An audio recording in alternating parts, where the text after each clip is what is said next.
The day the aliens came, Jake Morrison was drinking coffee on the bridge of his ship. The Starboard Pioneer was old and small, but it was the first human vessel built for deep space. Jake had spent 15 years flying missions to Mars and the Moon. He thought he had seen everything. He was wrong. The alarm came at exactly 6:47 in the morning, Earth time. A young officer named Danny ran onto the bridge with wide eyes and a shaking voice. He said there were ships, hundreds of them. They had appeared near Jupiter, and they were heading toward Earth. Jake put down his coffee and walked to the main screen. What he saw made his heart stop. The ships were enormous. Each one was bigger than a city. They moved in perfect formation like a wall of metal and light. In all his years of looking at the stars, Jake had never imagined anything like this. Back on Earth, Dr. Lisa Grant was working late at the Global Space Agency headquarters. She was a scientist who studied signals from space. For 20 years, she had listened for any sign of alien life. She had found nothing. Now, her screens were filled with signals so strong they nearly broke her equipment. She called Admiral Daniel Cruz immediately. The Admiral was a serious man with gray hair and tired eyes. He had fought in 3 wars and led the United Defense Council for a decade. When Lisa told him about the ships, he did not panic.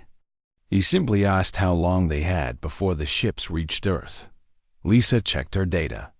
She said they had 6 days. The next 6 days were chaos. Every government on Earth held emergency meetings. People filled the streets, some in fear and some in wonder. Churches and temples were packed with people praying. Scientists worked without sleep, trying to understand what was coming. On the 5th day, the alien ships stopped. They formed a massive ring around Earth, blocking the view of the stars. Then they sent a message. The message played on every screen, every radio, and every phone on the planet. The aliens called themselves the Valorian Collective. Their leader, a tall being with silver skin and cold eyes, spoke in perfect English. She said her name was Ambassador Thyra Voss. She told humanity not to be afraid.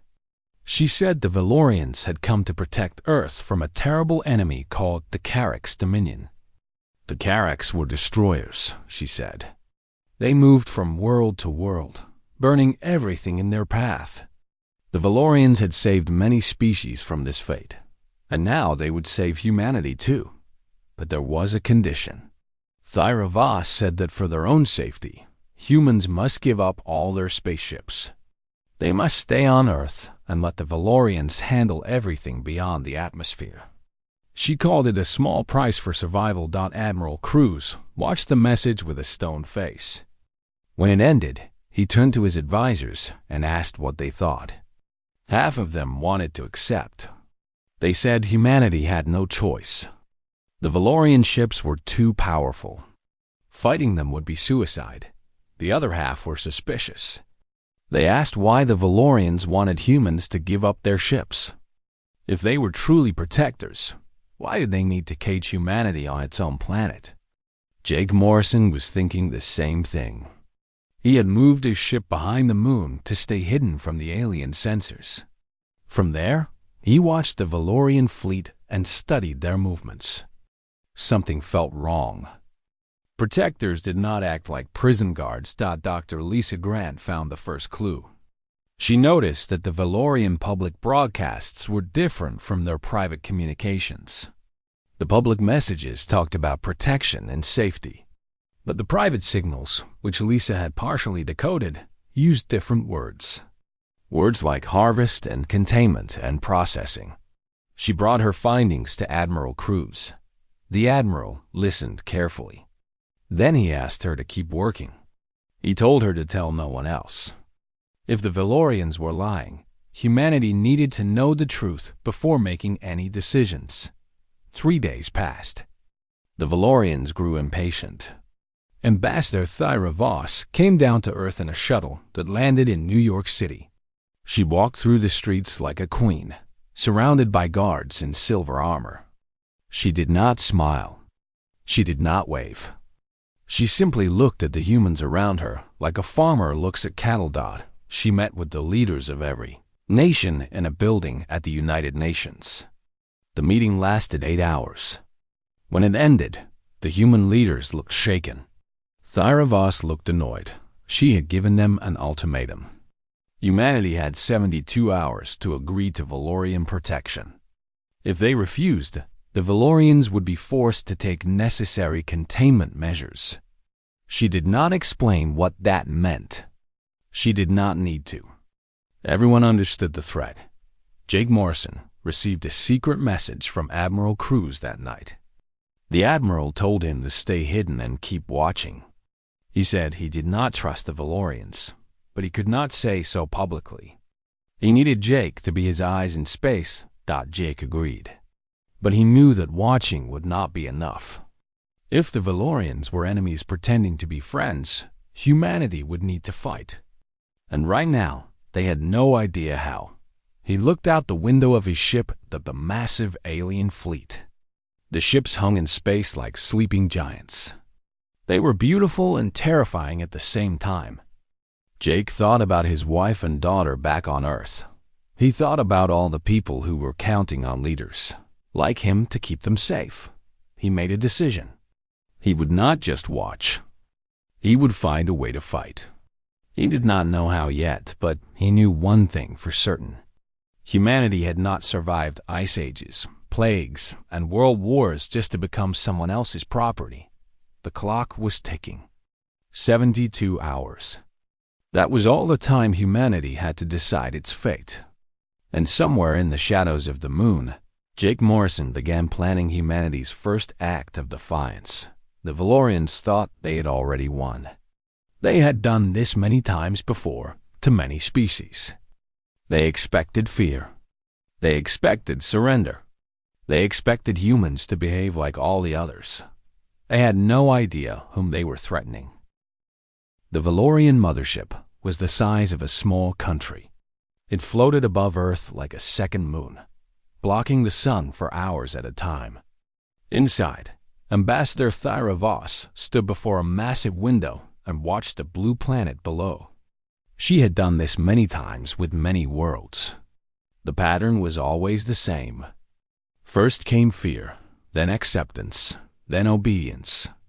Humans would be no different, but deep below Earth's surface, in bunkers built during old wars, humans were already proving her wrong. Dr. Megan Torres had not slept in 4 days. She was a xenolinguist, someone who studied alien languages. Before the Valorians came, her job had been mostly theoretical. Now it was the most important work on the planet. She sat in a dark room filled with computers, listening to Valorian communications and trying to break their codes. The public broadcasts were easy. The Valorians wanted humans to understand those. But the private military channels were encrypted with technology far beyond anything humans had created. Megan had been trying to crack them since day one. Tonight, she finally succeeded. What she found made her sick. The Valorians were not protectors. They were farmers. They moved from world to world, finding young civilizations and offering them protection. Once a species accepted, the Valorians slowly took control. They used the people as workers, as test subjects, and sometimes as food. The process took decades. By the time a species realized what was happening, it was too late. The Carrick's dominion was not an enemy. It was an alliance of species that had escaped the Valorians. They were not destroyers. They were survivors. Megan immediately sent her findings to Admiral Cruz. The Admiral read the report 3 times. Then he called an emergency meeting with the leaders he trusted most. The meeting was held in a bunker under the Rocky Mountains. Only 12 people attended. Admiral Cruz showed them Megan's translations. He played recordings of Valorian officers discussing harvest quotas and processing facilities. One recording mentioned Earth specifically. A Valorian commander said that humans would make excellent workers because they were strong, adaptable, and bred quickly. The room was silent when the recordings ended. General Katie Lawson, commander of Earth's ground forces, spoke first. She said they had to fight. There was no other choice. Others disagreed. They said fighting was impossible. The Valorian technology was centuries ahead of humanity. Their ships could destroy every city on Earth in hours. Resistance would only lead to faster destruction. Admiral Cruz listened to both sides. Then he made a decision. They would prepare for war in secret. They would not surrender, but they would not attack openly either. Not yet. First, they needed allies. First, they needed information. First, they needed a plan. Meanwhile, Jake Morrison had made contact with the Carracks. He had been hiding his ship behind the moon when he detected a small vessel approaching the asteroid belt. It was not Valorian. The design was different, rougher, more practical. Jake took a risk and sent a message. The response came within minutes. The Carrack ship was piloted by a being that looked like a cross between a lizard and a human. Its name was difficult to pronounce, so Jake called it Rex. Rex was a scout sent to observe the Valorian fleet. When Jake told Rex that humans had no intention of surrendering, Rex made a sound that might have been laughter. Rex said the Carracks had watched many species fall to the Valorians. Most gave up without a fight. The ones who fought usually lost quickly, but some had survived long enough to escape and join the Dominion. Rex asked Jake if humans were fighters. Jake thought about human history. He thought about all the wars, all the struggles, all the times people had refused to die quietly. He told Rex that humans were the most stubborn species in the galaxy. They just did not know it yet. Rex agreed to help. The Carracks could not fight the Valorians directly. They were not strong enough. But they could share information. They could teach humans about Valorian weaknesses. And if humans could hold out long enough, the Dominion might be able to send real support. Jake sent everything. Rex told him back to Admiral Cruz through a coded channel. On Earth, Sergeant Ryan Mitchell was building an army. He was a Marine who had served in conflicts all over the world. He knew how to fight against superior enemies. He had done it many times. Now he was doing it again. He traveled from city to city, meeting with military units and civilian groups. He taught them how to hide weapons, how to communicate without being detected, and how to work together across borders. He told them that the Valorians were not gods. They were just bullies with better technology. And bullies could be beaten. People listened. They were scared, but they were also angry. The Valorians had come to their home and told them to kneel. That did not sit well with a species that had spent its entire history fighting for freedom. By the time the 72-hour deadline arrived, humanity was ready. Not ready to win. Not yet, but ready to resist. Ambassador Thyra Voss made one final broadcast. She said that humanity had failed to comply with Valorian protection protocols. She said that the collective was deeply saddened by this decision. She said that for the safety of the human species, containment measures would now be implemented. Within hours, drones began descending from the Valorian ships. Thousands of them, each one armed with weapons that could level a building. They spread across the sky like metal locusts, heading for every major city on the planet. Admiral Cruz watched them come. He stood on the roof of his bunker, looking up at the approaching swarm. His officers asked him what to do. He told them to wait. Let the drones get close. Let the Valorians think they had already won. And then show them what humanity was really capable of. In the distance, the first drones reached the outskirts of Chicago. They expected no resistance. They expected frightened civilians running in the streets. They expected an easy containment operation. What they got was something very different. The first missile hit, before the drones even realized they were under attack. Then came another and another. All across the world, human forces opened fire. The sky lit up with explosions. The war had begun. And for the first time in centuries, the Valorian collective faced a species that refused to surrender. The first battle lasted 3 days. Human forces destroyed over 2,000 Valorian drones. They lost 5 cities in the process. Millions died. But they did not surrender. High Overseer Drain watched the reports from his command ship with growing confusion. He was ancient, even by Valorian standards. He had overseen the harvesting of 47 worlds. He had never seen anything like this. The humans were supposed to be primitive.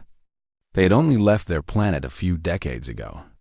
Their weapons were crude. Their ships were slow. By every measure, they should have been one of the easiest harvests in Valorian history. Instead, they were fighting. And not just fighting. They were adapting. Every time the drones attacked, the humans found new ways to bring them down. They used old missile systems, modified aircraft, and even civilian drones loaded with explosives. They hid in tunnels and struck from the shadows. They refused to meet the Valorians in open battle where they would surely lose. Drayan decided to end this personally. He broadcast a message to Earth that was seen by every human on the planet. He appeared on their screens like a god of death, tall and silver and terrible. His voice was cold and ancient. He told humanity that their resistance was meaningless. He said the Valorian collective had conquered species far more advanced than humans. He described what would happen to Earth if they continued to fight. The cities would burn. The oceans would boil. Every man, woman, and child would die screaming. And then the Valorians would harvest what remained. He gave them one final chance. Surrender now, and some would be spared. Continue fighting, and none would survive. He expected fear. He expected begging. He expected surrender. What he got was Admiral Daniel Cruz.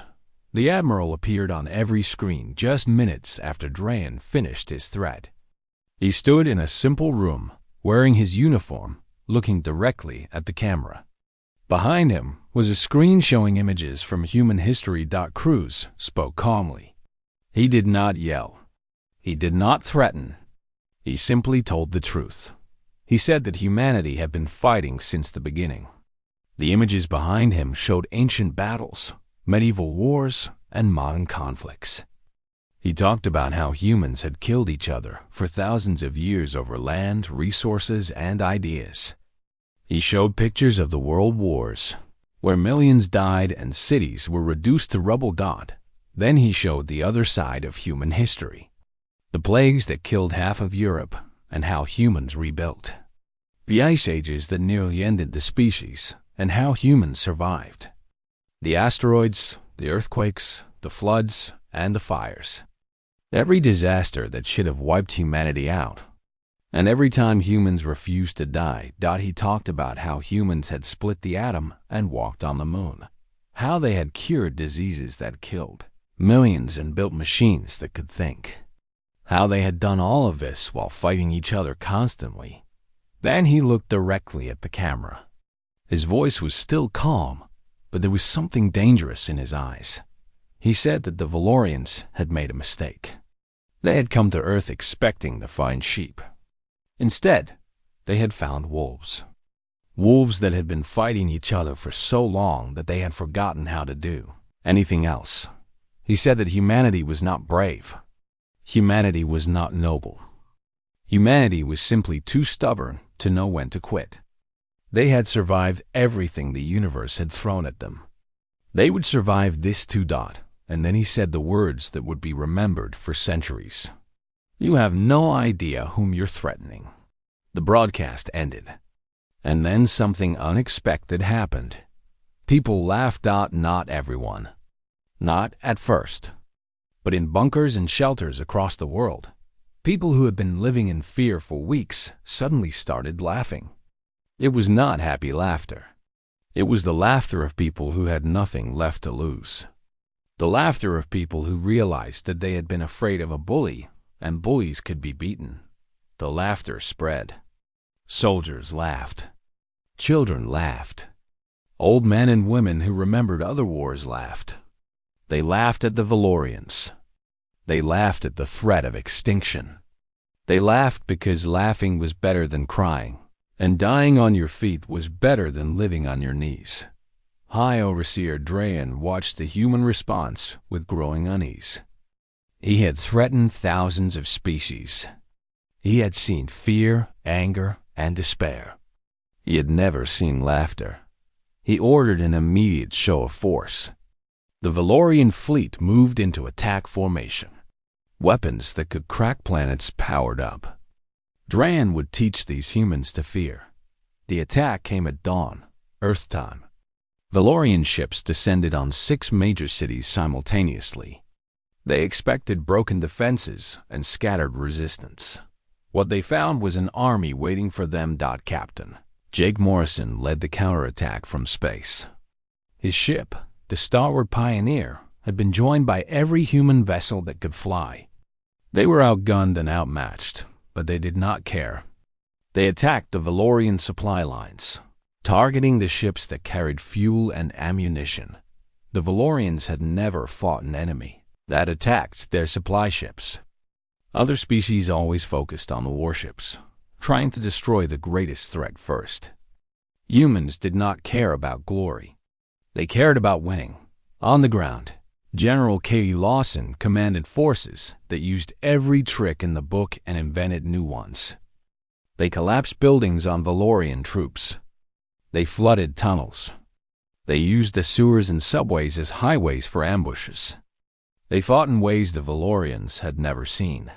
Commander Eric Tanner, Jake's second in command, led a squad that boarded a Valorian transport ship and captured it intact. It was the first time in history that humans had taken a Valorian vessel. They flew it back to Earth, and within days, human engineers were taking it apart to learn its secrets. By the end of the week, the Valorians had suffered more losses than they had in the last century of harvesting operations.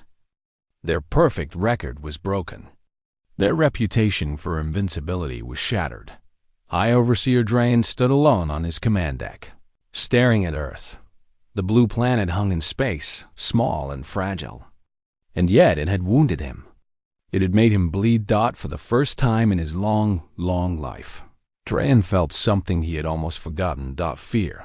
The humans were still laughing. And Drayan was beginning to understand why.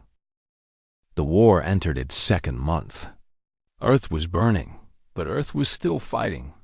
The Global Defense Coalition had formed in the first week of the conflict. Every nation on the planet had joined. Old enemies now fought side by side.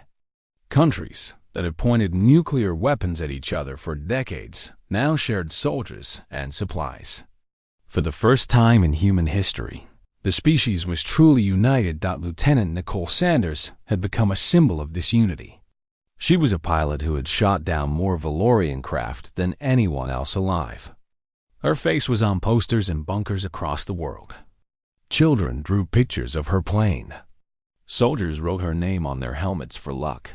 Nicole did not care about fame. She cared about killing aliens. She had lost her family in the first attack on Los Angeles. Her parents, her sister, and her young nephew had all died when a Valorian ship bombarded the city. She had not cried. She had not mourned. She had simply climbed into her jet and started fighting. Her squadron flew missions every day, sometimes twice a day. They attacked Valorian ground positions, shot down drones, and occasionally engaged the larger ships. Most pilots lasted a week before they were killed. Nicole had survived 2 months. Some people said she was blessed. Others said she was too angry to die. Dr. Adam Clark was fighting a different kind of war. He was a weapons engineer who had been working on shield technology when the invasion began. Now he worked in an underground lab, studying captured Valorian equipment. The transport ship that Commander Eric Tanner had captured was a treasure of alien technology. Adam spent weeks taking it apart, learning how Valorian shields and weapons worked. He discovered that their shields operated on a specific frequency. If humans could match that frequency, they could punch through the shields like they were not there. He built a prototype weapon in 3 weeks. It was ugly and unreliable, but it worked. The first time they tested it on a captured Valorian drone. The drone exploded like it had been hit by a missile instead of a small bullet. Within a month, the new weapons were being produced in factories across the world. Human soldiers finally had a way to hurt Valorian ships. The balance of power began to shift. The Carrick's Dominion watched from the shadows. Rex, the scout Jake Morrison had befriended, sent regular reports to the Dominion leadership. They had seen many species fight the Valorians. None had lasted this long. None had caused this much damage. The Dominion began to mobilize. They were not ready for open war, but they could not ignore what was happening on Earth. If humans could actually defeat the Valorians, everything would change. The collective's power depended on fear. If one species could beat them, others would try. Back on the Valorian command ship, High Overseer Drain was losing his patience. His officers brought him reports of defeat after defeat. Supply lines were disrupted. Ground forces were being ambushed. Ships were being destroyed by weapons that should not exist. He blamed Ambassador Thyra Voss for the failures. He said she had been too soft, too diplomatic. She had given humans time to prepare. If she had simply attacked immediately, none of this would have happened. Thyra did not argue. She knew Dran was looking for someone to blame. But she also knew something he did not. She had been studying humans. She had read their history, their literature, their philosophy. She had come to understand something about this strange species. Humans did not fight because they thought they would win. They fought because they could not imagine doing anything else. Surrender was not in their nature.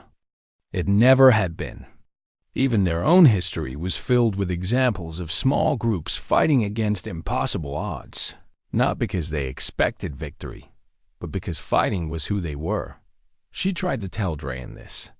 She tried to explain that humans were different from other species. But Drayan did not listen.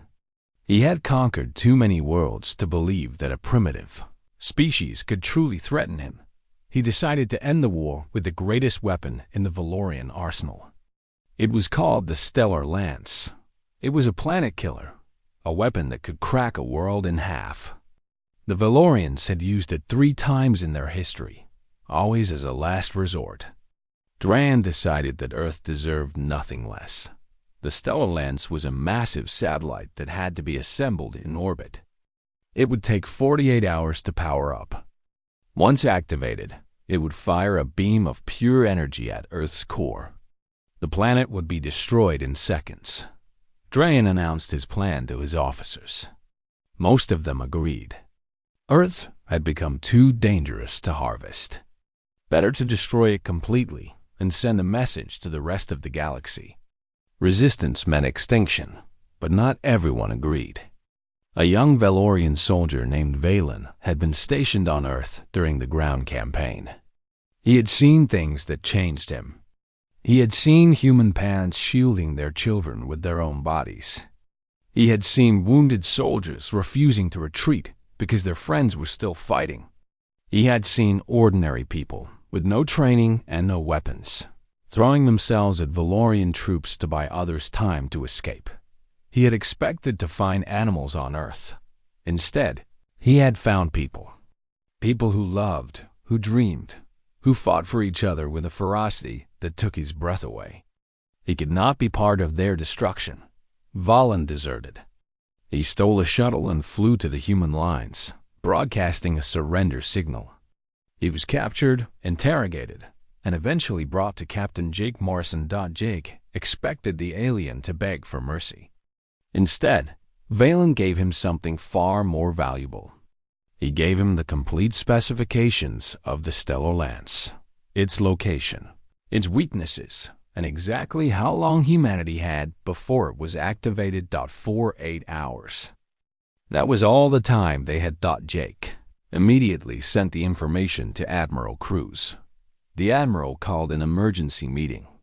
They had less than 2 days to destroy a weapon that could end their world. It seemed impossible. But then again, so had everything else in this war. Ambassador Thyra Voss made her own decision that night. She contacted Dr. Lisa Grant through a secret channel. She told Lisa about the stellar lance. She told her where it was weak. She told her that she would help from the inside. Lisa asked why. Thyra paused for a long moment. Then she said that she had spent centuries watching species die. She was tired of death. She was tired of being the instrument of extinction. The clock was ticking. 48 hours until the end of the world. And for the first time, humanity had allies among the stars. The final battle began at midnight. Every human ship that could fly gathered behind the moon. There were only 37 of them. The Valorian fleet had hundreds. By any reasonable calculation, the humans had no chance. But humans had never been reasonable. Captain Jake Morrison stood on the bridge of the Starboard Pioneer, looking at the faces of his crew. They were tired. They were scared. But they were ready. He gave a short speech. He told them that whatever happened tonight, humanity would remember them. They were fighting for every person on Earth. They were fighting for the future. Then he gave the order to attack. The human fleet emerged from behind the moon like a swarm of angry hornets. They were joined by 12 Carrack ships that had arrived just hours before. Rex was commanding one of them. The Dominion had finally decided to act. If Earth fell, they would be next. The Valorians were waiting. Their ships formed a wall between the humans and the stellar lance. Overseer Drain watched from his command deck with confidence. He had seen the enemy numbers. He knew they were outmatched. This would be a slaughter. He was right. But the slaughter did not go the way he expected. The human ships did not attack the Valorian warships. They ignored them completely. Instead, they flew straight toward the stellar lance, dodging enemy fire with maneuvers that should have been impossible. Human pilots pushed their ships beyond every safety limit. Some of them burned out their engines. Some of them flew into enemy fire deliberately, creating openings for others. Lieutenant Nicole Sanders led the assault wing. Her squadron was down to 8 pilots from an original 30. They flew into the thickest enemy fire, drawing attention away from the main fleet. One by one, her pilots were shot down. She kept flying. On Earth, General Katie Lawson coordinated a ground assault on Valorian positions worldwide. The goal was simple: cause as much chaos as possible. Keep the enemy distracted. Every Valorian soldier looking at the ground was not looking at the sky. Her forces attacked with everything they had. Tanks, planes, soldiers, and civilians fought side by side. Cities that had been under Valorian occupation rose up in rebellion. The streets ran with blood, but the Valorians could not focus on anything. Back in space, Dr. Adam Clark was on a small shuttle heading directly for the stellar lance. He carried a device of his own creation. It was a virus designed to infect the Valorian network and disable their communications. If it worked, the Valorian fleet would lose coordination. Their greatest advantage would become their greatest weakness. Thyra Voss was waiting for him. She had disabled the internal defenses of the section where Adam needed to plant the virus. When he arrived, she guided him through the massive structure to the central processing unit. Adam asked her why she was helping. Thyra looked at him with ancient, tired eyes. She said that she had lived for a very long time. She had done terrible things. She wanted just once to do something good. Adam planted the virus. It spread through the Valorian network in seconds. Across the fleet, ship captains suddenly could not communicate with each other. Weapon systems went offline. Navigation failed. The perfect Valorian coordination collapsed into chaos. Jake Morrison saw his chance. He led the remaining human and Carrack ships in a direct assault on the stellar lance. The weapon was nearly charged.